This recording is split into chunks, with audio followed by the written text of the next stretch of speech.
pour nous de ne jamais oublier ce qui s'est passé le 7 octobre 2023 ici en Israël et ce dont a été capable l'islamisme et le mouvement terroriste du Hamas qui, dans une barbarie absolument indicible, a massacré des jeunes, des civils, des innocents qui étaient venus ici s'amuser dans des conditions qui sont d'une horreur et d'une barbarie sans précédent. Et je suis aussi venu dire que face à cette menace et face au terrorisme, toutes les démocraties doivent travailler main dans la main, doivent travailler ensemble.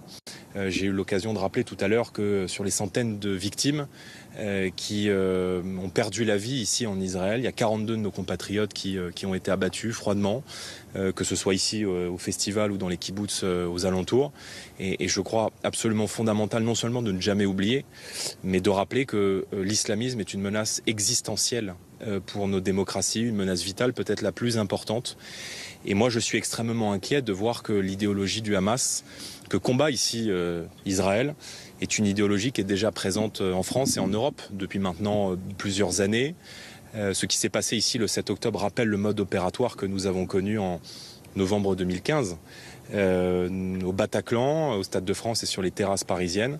Et je crois plus que jamais à l'impérieuse nécessité d'unir nos voix, d'unir nos forces face au terrorisme islamiste et face à la barbarie, face à des gens qui ne veulent pas se séparer de notre civilisation, mais qui veulent purement et simplement l'anéantir dans la barbarie la plus dure et la plus violente. Votre visite n'est pas forcément appréciée par tout le monde.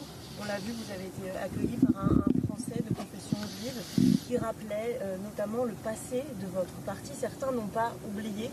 L'État israélien semble avoir tourné la page.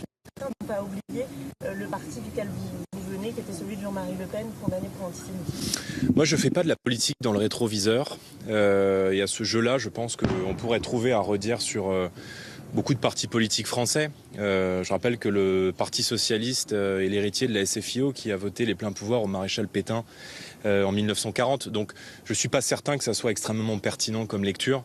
Moi, j'ai toujours été extrêmement clair sur le rapport de notre mouvement à la mémoire, le rapport de notre mouvement à la Seconde Guerre mondiale. Moi, je considère que le régime de Vichy fait partie des heures sombres de l'histoire française, mais que l'honneur et la dignité de la France se trouvaient à Londres, aux côtés du général de Gaulle. C'est dans cette lecture historique que j'inscris mon engagement politique. L'antisémitisme est une cause qui dépasse les frontières françaises. Et je m'inquiète, moi, de voir cette recrudescence d'un antisémitisme d'atmosphère en France et en Europe depuis une dizaine d'années, mais depuis essentiellement le 7 octobre. Il y a eu 1600 actes antisémites qui ont été recensés en 2024. C'est autant qu'en 2023. Il y a eu beaucoup de violence, de haine à la suite du 7 octobre. Et encore, il y a quelques heures, je veux dire, dans les rues de France, dans les rues d'Orléans, où un rabbin a été agressé devant son enfant parce qu'il était juif, parce qu'il portait une kippa. Donc, je pense et je crois très sincèrement que nos compatriotes de confession juive, au-delà des propos extrêmement politiques qui sont tenus par des organisations associatives françaises, connaissent la sincérité de notre engagement et savent que la menace aujourd'hui qui pèse sur leur sécurité, sur leur liberté, c'est le fondamentalisme islamiste. C'est le fondamentalisme islamiste qui a tué ici le 7 octobre.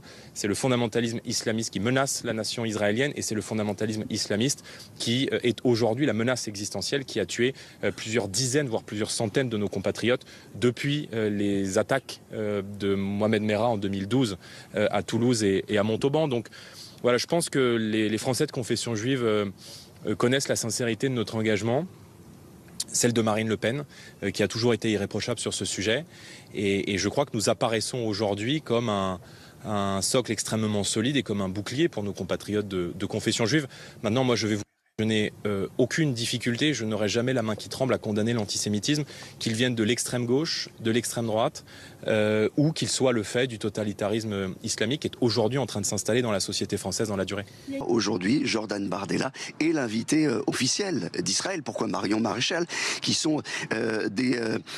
représentent un courant politique qui n'a jamais été invité en Israël officiellement. Le RN n'est jamais venu, Marine Le Pen n'est jamais venue, et Le Pen non plus. Donc Marion Maréchal Maréchal. C'est historique, elle est à quelques mètres de là, elle vient d'arriver d'ailleurs, Marion Maréchal.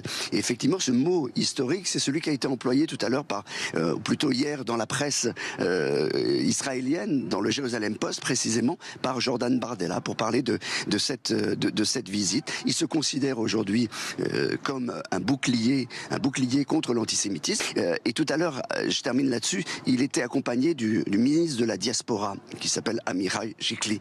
Et Amirai Chikli, à un moment, a dit, mais aujourd'hui, Macron m'a déçu, Emmanuel Macron m'a beaucoup déçu, mais pas toute la France. Et il a demandé à ce que Marine Le Pen vienne, mais surtout, il a dit, vous savez, Jordan Bardella, c'est mon frère. Vous savez, ici, c'est les gens comme lui qui défendent Israël et qui défendent la lutte contre l'antisémitisme, qui défendent la lutte contre le terrorisme, plutôt, qui compte. Donc voilà, c'est très important, c'est symbolique, c'est comme si aujourd'hui, historiquement, eh bien, le RN s'était débarrassé des oripeaux du FN.